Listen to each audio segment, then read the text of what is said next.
આજે તો આપણો ટાર્ગેટ હતો કે આપણે 500 કિલોમીટર ડ્રાઇવિંગ કરવાનું હતું. હાલો જોઈએ શું થાય. તો હેલો દોસ્તો, કેમ છો બધા મિત્રો? જય દ્વારકાધીશ બધાને. તો આપણી મસ્ત મજાની મોર્નિંગ થઈ ગઈ હતી મહારાષ્ટ્રમાં વની વેલા, અને ત્યાંથી ચા પાણી કમ્પ્લીટ કરીને નીકળી ગયા આપણે. અને આ વનીથી આપણે ટર્ન મારી દીધો.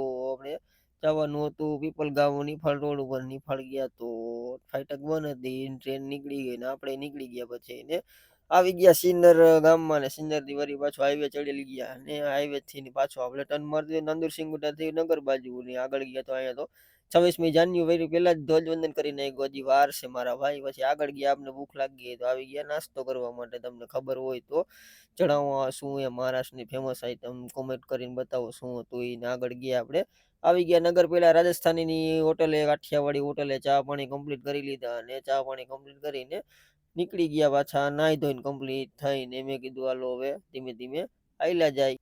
ને આવી ગયા પછી આપણે નગર બાયપાસમાં. અને નગર બાયપાસમાંથી આપણે ચડી ગયા સોલાપુર રોડ ઉપર. ને આપણે પહોંચી ગયા હતા કરમાળા. અને મેં કીધું હાલો કાચબાચ સાફ કરી નાખી, અગરબત્તી કરી નાખી, અને ચા પાણી કમ્પ્લીટ કરીને નીકળી ગયા. અને કરમાળાથી આપણે ટર્ન મારી દીધો માહોલ બાજુ. અને હાઈવે ચડીને આપણે આવી ગયા પાછા માહોલ બાયપાસમાં. અને માહોલ બાયપાસમાંથી આગળ નીકળીને પહોંચી ગયા આપણે સોલાપુર બાયપાસમાં. સોલાપુર બાયપાસમાંથી આપણે ચડવાનું હતું વિજાપુર વાળો રોડ. તો વિજાપુર બાજુ આપણે ટર્ન મારી દીધો. અને પછી ધીમે ધીમે આગળ ગયા. બોર્ડર બે પાસ કરી લીધી. ને કર્ણાટક વાળાએ આપણું વેલકમ કરી નાખ્યું હતું. એને થેન્ક યુ કહીને આપણે આવી ગયા ભારતના પંપે કર્ણાટકમાં ડીઝલ લેવા માટે. થોડું ડીઝલ નખાવીને આવી ગયા આપણે વિજાપુર. પેલા અશફાકભાઈ ની હોટલે, ગુજરાત સાગર હોટલે 12 વાગી ગયા. તમે કીધું હવે અહીંયા નિરાતે જમી કરીને સુઈ જાય. તો હવે મળીએ નેક્સ્ટ વિડીયોમાં.